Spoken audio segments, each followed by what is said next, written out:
we're gonna go in and replace it, this is what's going on, we have to take public comment on it, you'll be like, not when You I'm. wouldn't be replacing it, you'd just be maintaining it. Right, but what I'm saying is that that's part of a process for a conditional use permit. There's public notification required.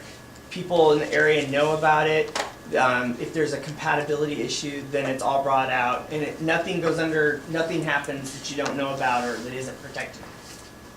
So it's just it's a little more stringent than just allowing somebody to go out and do it. If it's a permitted use, I don't have to give notice to all the rest of you that the Schmidts are gonna go ahead and just replace their bulkhead. I don't have to notify you guys if it's a permitted use. If it's a conditional use, it doesn't mean that they're not gonna get it. It just means that, okay, well, I notify the neighbors and, we look at it a little more in depth. Yeah, and make sure that what happens is we would make sure that, okay, are we meeting our no net loss by allowing them to do that? We have our restoration plan, our mitigation plan. Okay, we'll attach these to the conditional use, and then they go on their way. And And then- Permit doesn't mean that there's no process and you might not be required to do something. Right, no, and I don't mean that. They shouldn't be construed that way. You'd still be required to do a building permit. It's just that there's no public notice involved in something like that. I'm sorry, Pat. Shoreline conditional uses and shoreline variances are, come to the Department of Ecology as the final approval authority. That's right. Even on permitted, On maintenance? Not on maintenance. No, which No, is, if there's a shoreline variance or a shoreline conditional use permit, local governments make their decision, but they send it to the Department of Ecology, who has the final decision-making authority on those, versus the shoreline substantial development permit, which the local government is the final deciding body. we have What a about drawing maintenance? that covers the water outlet, for stormwater for the city of Normandy Park. It's on our southern property line. It's a permitted use, and I don't want to be going through a neighborhood notification process every time the city has to come in and repair that thing. okay. Bottom line, So this groin was built by the city? yes. And it was repaired, it deteriorated, it came in, put a new pipe, and repaired it all.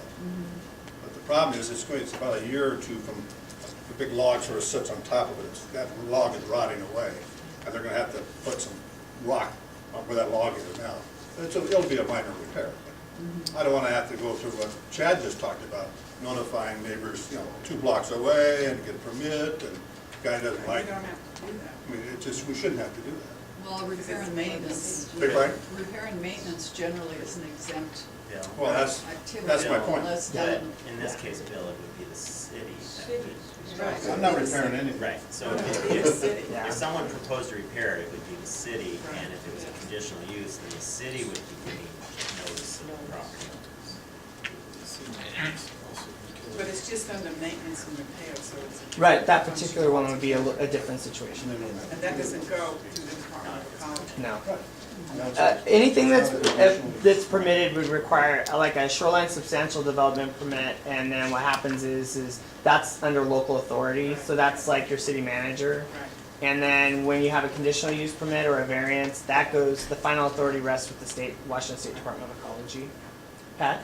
I just wanted to suggest that those who put in comments consider uses that we don't really know about now, but maybe in the future will be addressed. And I'm going to just bring up one that came in front of the Planning Commission, and that's wind power.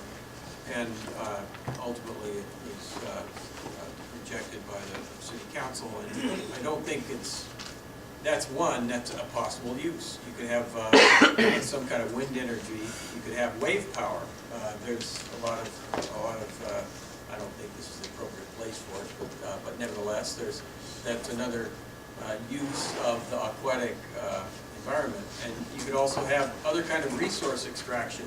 I don't know what it would be, but just think in terms of what uses might be made of this rather precious land that we have here, and that somebody other than us might be thinking of doing that into the future, 20 years from now. And if it can be defined, just use your imagination because it's out there. I mean, we all were upset about a cell phone tower. there's a lot of different uses that maybe could be floated on the water or something like that, really in the state area. I don't know how far our aquatic area goes out. It's really. quite a ways. I was surprised at that. I thought Yes. it only went out So- before it got to be state hydraulic permits in the Well, water. those permits would still be required, but that's our jurisdiction. Well, So- but what about, let's take an example of gooey duck harvesting. Mm-hmm. Do we have any control over that? Isn't that state? So, I think at the moment, the table does show, under aquaculture, says not allowed. But not allowed. aquaculture is different than extraction. I mean, you're underwater, Okay. gooey duck extraction. You're doing subtitled mesas, gooey duck extraction. Subtitled Okay. stuff. I mean, and you know, that's one issue, and it's usually done subtitly, below 60 feet or below 50 feet. You don't need a substantial development permit. You Well, don't that's need a- right. It's not a local, that's what I'm saying. We don't have control over it. DNR leases DNR the does, land. that's right, Yeah. and they sell the leases, and we don't have a whole lot to say about it. And I don't know how close it comes to our aquatic, area. Anyway, just. Well, Fish and Wildlife is one of the stakeholders that I talk to. Yeah. And when we go through this, they got the same packet, and I have a gentleman that I'm working with there, I think his name is Mr. Flores. Yeah. I think his name is Mr. Flores. Yeah. And Mr. Flores will be the one that we will coordinate our uses allowed, permitted, not, to make sure that with the permits that they are responsible for, everything matches up. So that's one of the other things I'm gonna be looking at. So the uses that you guys come up with, Yeah. Mr. Flores and I are gonna have a discussion, and if he says no, then that's one of those things, and then I go back to whoever's comment was about adding that use. I commented, and I contacted Washington State Fish and Wildlife. They have certain WACs and RCWs that gives them authority. We don't have the, I basically will let you know what's going on. But I don't know how we can think of everything as possible. You can't, And you can't. so it seems like if it's not listed, there would be, And- you would go, oh, it's not really Now, listed. I don't know how Kathleen and how you guys did this before, but there are tools to taking care of things that are unthought, like that you didn't think of. But with our community, we only want certain things going on. That's what I'm hearing. That's what I was directed to. You guys correct me if I'm wrong, but we're looking at single-family residence, just a few uses. A lot of times in the planning world, if you have a large amount of uses that you can't possibly identify beyond, you say anything not expressly written is expressly prohibited, and you call that out.